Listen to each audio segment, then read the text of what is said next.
Good afternoon and welcome to the Nonprofit Exchange, Leadership Tools and Strategies. Want to welcome you in mid to late April here, April 21st. We are live today with Dr. Justin Irving from Bethel, and we are so excited to have you in as we're talking today about purpose in leadership. As always, I am your host, Todd Greer, Executive Director of the Center Vision Leadership Foundation. And before we dig into the sense of purpose in leadership, I want to remind you about a couple important events. Every Thursday, following our discussion on Tuesday, we want to join you. We want you to join us as we go to #NonprofitChat. That's Thursday at 9 p.m. Eastern. It's a great opportunity for you to dig into the topics that we're discussing on Tuesdays at a deeper and more close level. Want to invite you in to be part of our community as well. This is a great opportunity for us to dig deeper into the broader issues of membership engagement, board development, funds attraction, and leadership development in your organization. And you can check that out at centervisionleadership.org/register. As well, another piece that's really important part of our community is the Nonprofit Performance Magazine. You can check out previous issues of the magazine at centervisionleadership.org/magazine. The March issue, we focused on millennials in the nonprofit world. And our June issue, coming just around the corner here, our June issue is focusing on giving for impact. All right, now we're here. We're settled in. Justin Irving, thank you for being with us. Yeah, thanks, Todd. Appreciate the invitation and look forward to the conversation we'll have today. Absolutely. So, Justin, for those that don't know you, tell us a little bit about who you are and where you hail from at this point. Sure. Well, I'm in Minnesota. I teach at Bethel University in the seminary here, and I have been at Bethel for around 15 years now, and love the topic of leadership, love teaching on leadership, engaging in conversations, writing, love research, but also some popular discussions around how leadership matters for the life of our organization. So get to do that primarily in my teaching and administrative roles here at Bethel, but love to talk with folks like yourself about leadership as well. That's fantastic. Well, we're thrilled to have you into our community to be able to engage and to think about the sense of purpose in leadership, particularly from that perspective of the nonprofit. I think one of the challenges that we always deal with is the sense of how do we engage our mission from a nonprofit perspective. And I think purpose is one of those things that allows us to attach our individual meaning to the sense of the organizational meaning. So I'm going to start out here. For folks at home, Justin is the originator of an inventory called the Purpose in Leadership Inventory. He's done research and developed a really unique spectrum here that engages this leadership principle. So Justin, if you would just kind of tell us a little bit about Purpose in Leadership Inventory, what it is, and how does it become usable to both the academic as well as the practitioner here? Sure. Yeah, happy to do so. So the Purpose in Leadership Inventory is really the result of over 10 years of reading and research that I've been engaged in the earlier days, more at kind of a theoretical level, and wanting to get some more definition to these concepts so that we can look at them in a more measurable way. And the Purpose in Leadership Inventory is a result of that work. I think it probably doesn't take long for folks in your audience here to recognize that in the nonprofit world, purpose, mission, and meaning matter. That's really what drives most nonprofits in starting and forming their mission. But I would argue even in the for-profit world where, yes, the bottom line is going to be part of the purpose of that entity to make money, even in that context, having a sense of meaning and purpose, having a sense of direction for organizations matters. It's what helps people get up in the morning, to recognize that what they're doing is significant, is contributing to the human flourishing of others. And so I want to be able to have a tool that will help people to engage this concept of purpose and why it matters for leaders. Because if leaders don't have a sense of purpose in what they do in their organizations, it's really hard to pass that on in a contagious way to others. It's hard to say, followers, what you do matters when a leader themselves doesn't believe that, when they don't sense that the organization and the work they do is significant and has purpose to it. So that's a little bit of some of the history behind, or maybe some of the motivation behind why I work to develop the Purpose and Leadership Inventory. That's fantastic. You know, as I was reading some of your research, Justin, one of the things that stuck out to me, and I'm going to pull two quotes from your research article here. You quoted two authors, and one was in 1994, and Albrecht in 1994 wrote, "Those who would aspire to leadership roles in this new environment must not underestimate the depth of this human need for meaning." And that was a really profound statement to me, because here we are, we're 20 years removed from that statement, and it seems we're now just starting to really catch on and hold on to this importance of meaning. I shared with Justin right before we went on air a recent bestseller, Jeff Goins' The Art of Work, A Proven Path to Discovering What You Were Meant to Do, is all about finding that sense of meaning. Our guest next week on the show is Gretchen Spreitzer, How to Be a Positive Leader. She talks about thriving at work, and all these kind of topics are in that same vein. And yet, what has taken us so long, Justin, do you think? I mean, Albrecht said it in 1999. You've got a quote from Wong in 2006 that people inherently desire to belong to meaningful and purposeful agendas and organizations. What do you think has been the big discrepancy here for us? Yeah, you know, I believe that purpose is something that has mattered down through the centuries. So it's not as if it just has started to become meaningful to people. But we're gaining language to be able to talk about it in more contemporary days. You know, it's both from, I think back to the time when there were people in concentration camps. Viktor Frankl has a pretty well-known book, Man's Search for Meaning. And he really differentiated what was it that helped people to thrive in that intense environment where no one would wish that environment on anybody. And how did people make it through such difficult times? Well, he argues that the sense of meaning in life is what helped people to go through these horrendous situations. Well, hopefully most people's workplaces are not as painful as those, obviously, but the day-to-day difficulty of work that people face. Work is meaningful, but it comes with an element of the day-to-day mundane that carries along. And people need to understand why it is that what they're doing in front of a keyboard or in front of a classroom or in front of working with a community group matters and is contributing something to the world that they live in. So I wouldn't say it's a new issue or a new sense of meaning that people are rallying around. There is ancient roots, but people are gaining the language and have tools now to begin thinking about this and how it applies to the organizations within which they're leading and working. That's a great sense of context for us to think about. This is not a new idea, and it's not something that we're suddenly coming to and going, oh gosh, yes, we need meaning. But I think you're right. I think what's happened is the sense of research and conceptualization has really powered a resurgence of this focus. So that's a great point. Now, in your work, you create a really unique intersection. And I think that's one of the things that stuck out to us as we were examining it, is you find in your work transformational leadership and that kind of that sense of goal orientation and development that goes on. You've also got a really important track that I know that you've spent a lot of time down in servant leadership, and you're really marrying those things with that sense of purpose. And now you created a concept for it. You created an inventory.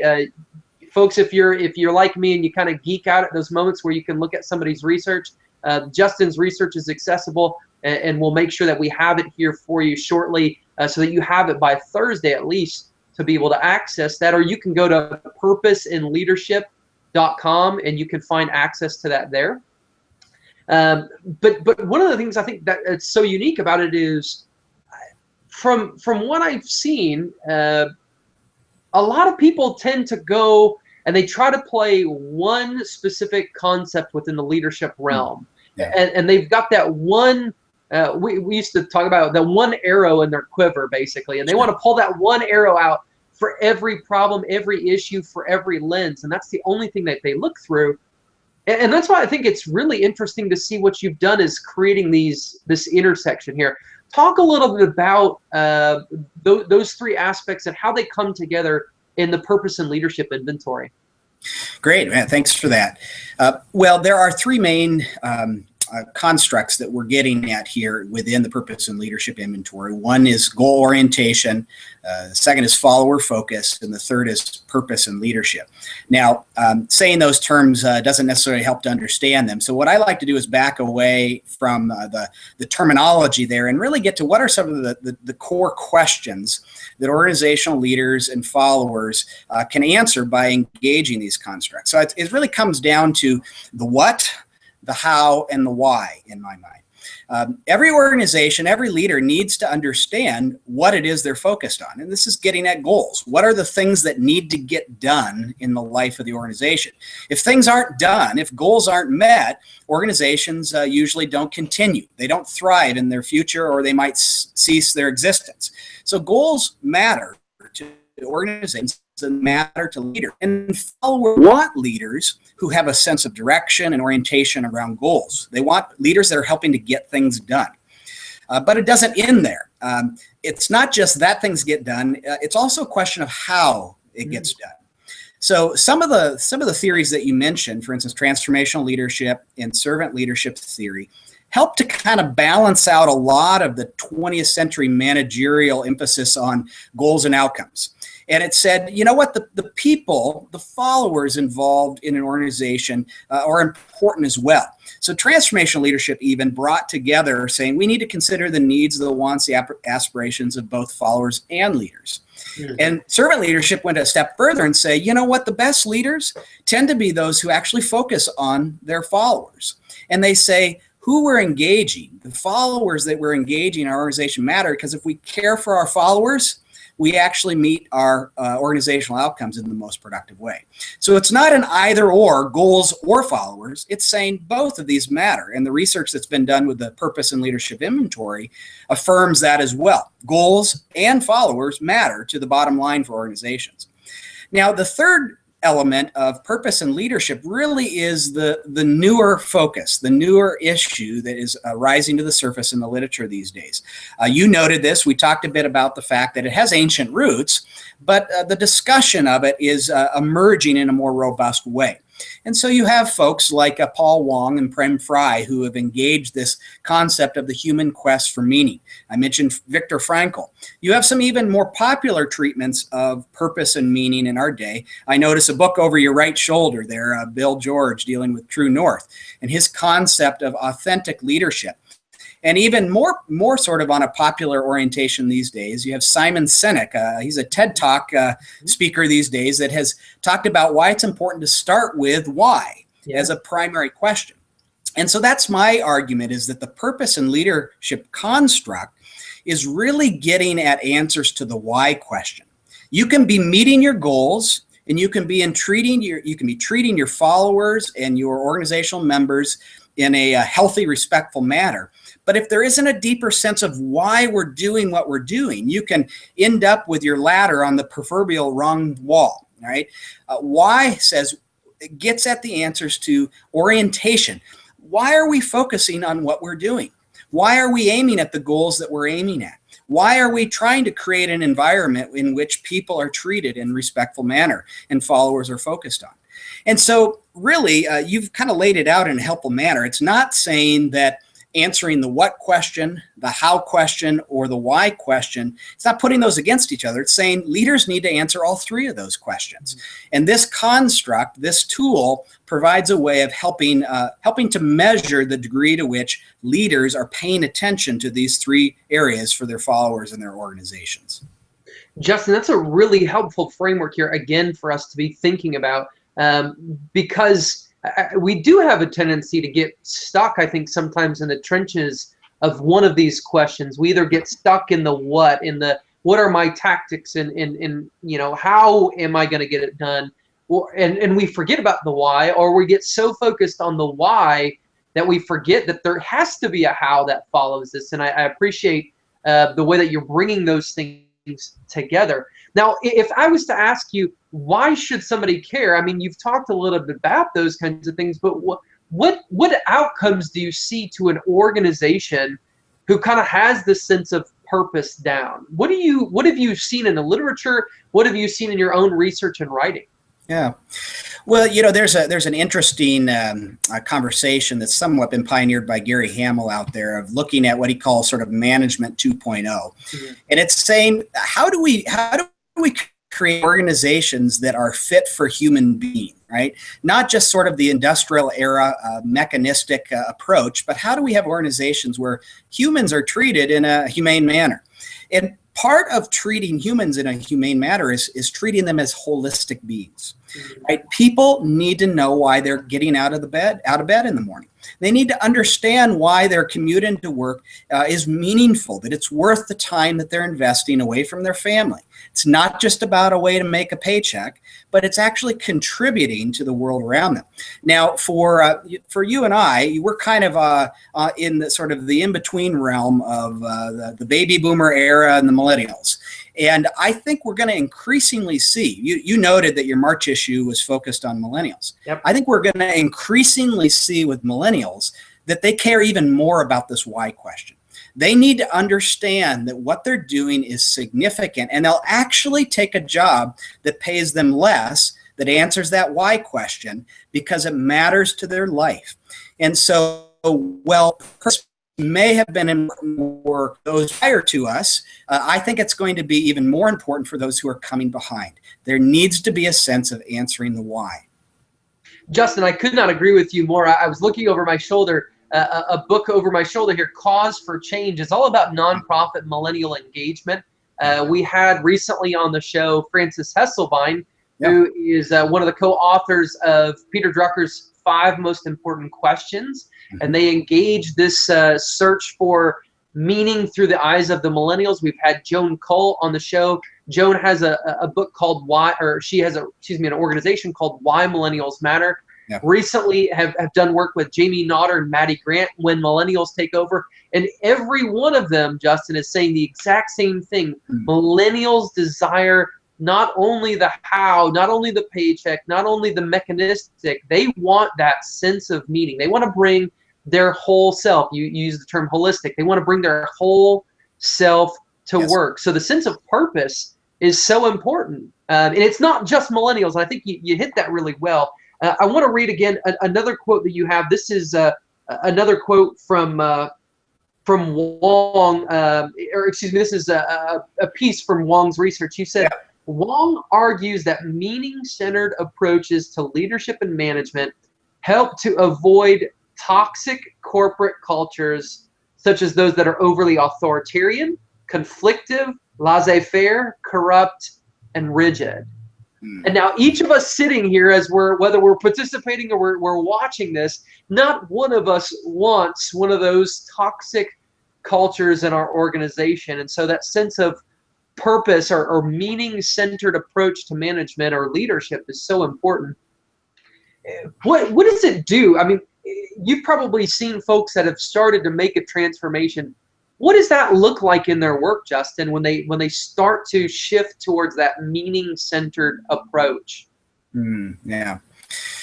Well, Bill George in his discussions around authentic leadership kind of challenges the short-sighted nature of a lot of leadership in corporate America today.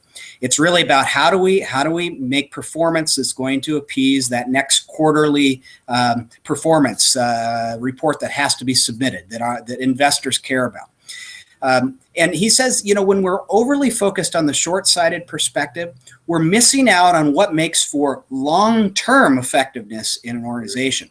Another gentleman that I heard speak before, Jay Jacob from the Mars Corporation, he says, you ask different questions when you're focusing on how to be profitable in the next quarter versus how to be profitable in the next 100 years, right? And so Bill George and Jay Jacob and others are saying, let's set our eyes beyond just the next month or two ahead and say, what matters? How can we create an organization that's fit for human beings? How can we create an organization that is not just going to be sort of a warm, fuzzy place to work, but it's effective, meeting goals, becoming profitable? If it's the nonprofit world, is caring for its mission and moving its mission forward.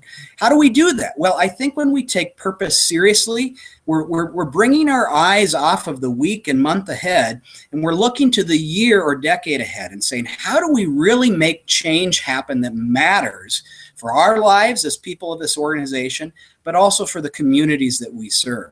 So that's one of the key benefits, I think, on the ground for paying attention to purpose in the life of the organization and in the lives of leaders. That's great. You're focusing on a sense of reorientation here, whether we're reorientating from just the what's right in front of us to the long term, or from a focus on simply tactics versus the reason that brings us all there. You're bringing all this together, and I think that's one of the things that's so exciting, is to be able to look at and think what this can do in your organization. Okay, what would it look like if you and your role as a leader in some nonprofit capacity, if you were to engage, as Justin has promoted here, by asking some of those deep long-term questions rather than simply seeking to accomplish today's goals or tomorrow's goals? What would it look like if we were engaging those long-term goals? Now, Justin, I've seen the research. I've seen some of your writing on a day-to-day basis, folks. Make sure you check out purposeinleadership.com.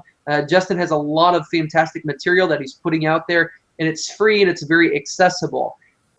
What's the longer term piece here? Is there a book? Is there more research follow up? What does this look like then? Yeah, there's probably at least 3 different tracks that I want to be doing with this. One certainly is continuing the research.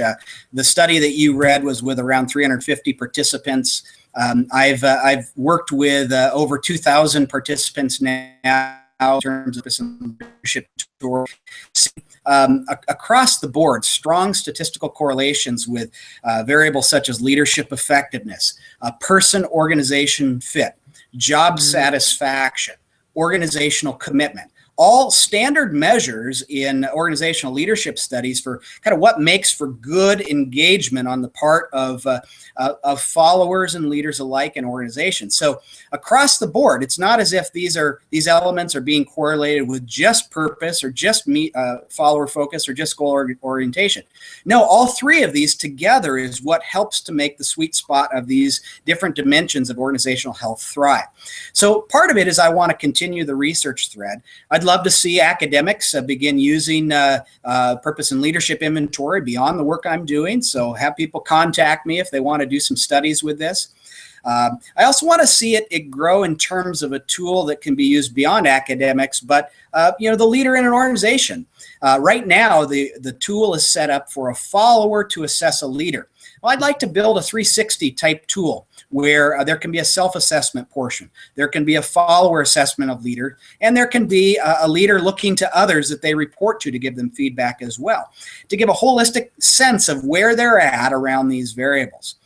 So all of that, the research themes with academia, the more practical oriented tools, I also would hope would lead into a bit more of a popular treatment. So yes, I do want to see a book on this in the future. It's valuable enough. I think people care about purpose. I think people care about leaders doing things well and answering these core questions of what, how, and why. And I'd love to spend time writing a book like that. Yeah, I think one of the things that comes out to me, Justin, as I'm hearing you talk, is I look at that sense of engaging that in my organization. Is there any consultation that goes and revolves around this? I know that you're extremely busy as a professor leading a number of different programs there at Bethel. But if somebody's looking at this and they're saying, look, I get this from a conceptual perspective, help me think about laying this out from a step-by-step perspective to make this real in my organization. Do you have some how-to guides? Do you have some framework that you provide for people? What would that look like if somebody wanted to engage that next step?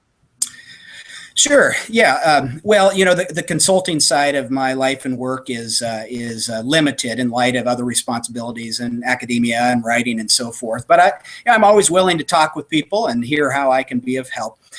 One of the motivations that I have behind purposeandleadership.com is to take some of the stuff that's happening out in journals and bring it into a more accessible 300 to 500 word kind of treatment where people can begin to think through these ideas in a more tangible way.